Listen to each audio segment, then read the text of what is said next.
If there were just three numbers to focus on, what would they be?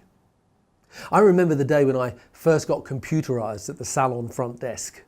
Oh, what a sense of control and order that all those reports gave me. The problem was that, being completely honest, that like so many other salon owners, I didn't know what to do with all the information, except to look at it in wonder.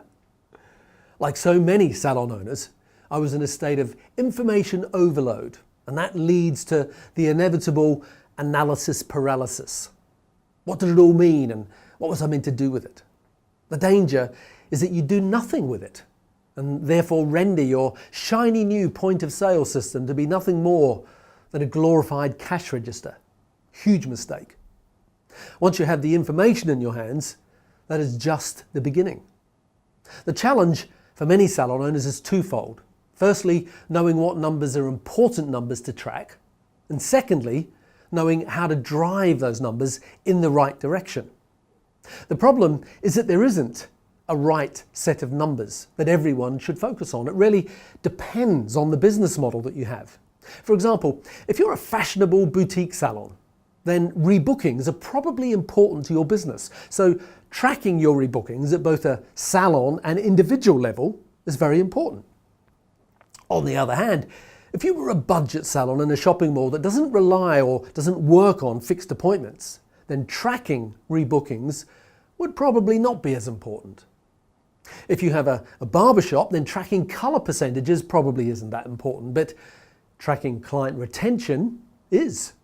Whereas if you had a salon in a hotel or resort, then client retention may not be as important. So the first thing to do is to decide what numbers are the most important numbers for you to focus on, both at an individual and at a salon level. So at a salon level, if there were just three numbers to focus on, what would they be? Well, I've settled on these three. Number one, total weekly revenue in products and services. Number two, your weekly break-even point. And at number three, your employee costs as a percentage of total revenue. So let's talk about each of them one at a time. Your first number is your total weekly revenue in products and services, and that's easy to find out. Your point of sale system will give you a 100% accurate weekly summary of all transactions, and it'll break it down in many different ways. As a salon owner, you need to know what that number is and whether it's going up, down, or whether it's plateauing. However, the second number I chose is your weekly break-even figure, and that's a little bit more difficult and probably won't be as exact. Finding out an exact weekly break-even figure for a previous financial year is easy, as you'll have an exact set of historical numbers to work on. So all you need to do is to get your profit and loss report for the previous year and divide the total expenses by 52, which is the weeks in the year. The answer will give you an exact average weekly break-even figure for the previous year. I hope that makes sense. If you were to plot that fixed weekly break-even figure on a graph as a line, and you were to then plot next to it week by week your total revenue, you would see that some weeks you made a profit, some weeks you broke even, and some weeks you may have ran at a loss.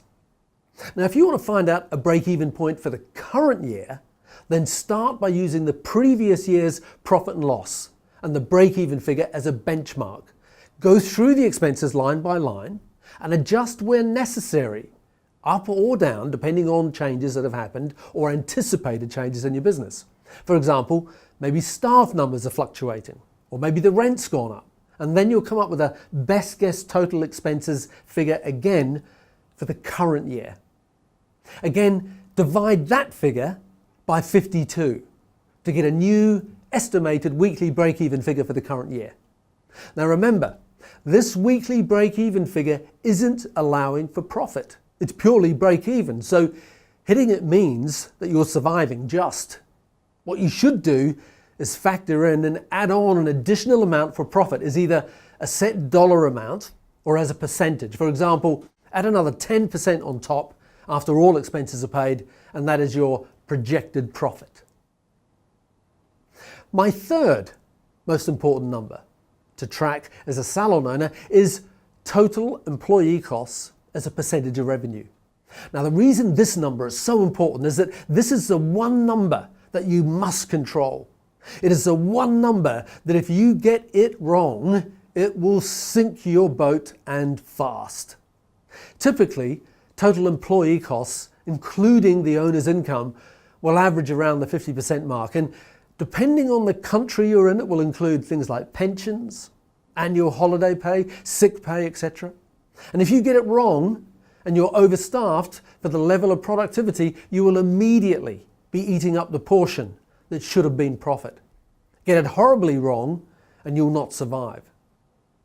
Knowing your numbers is the first step to controlling them.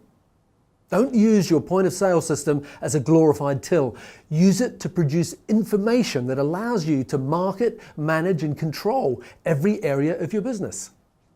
Now, if you need help with understanding your numbers and think that one-to-one coaching might help, then email me, Anthony@growmysalonbusiness.com, and we can discuss if coaching would be right for you. And Anthony is Antony, no H, go figure. So thank you for watching. And if you don't already subscribe to the 2-Minute Salon Manager, you can do so by visiting growmysalonbusiness.com. And if you don't already do so, I suggest that you follow me on Instagram and Facebook, again, @growmysalonbusiness. So have a great week.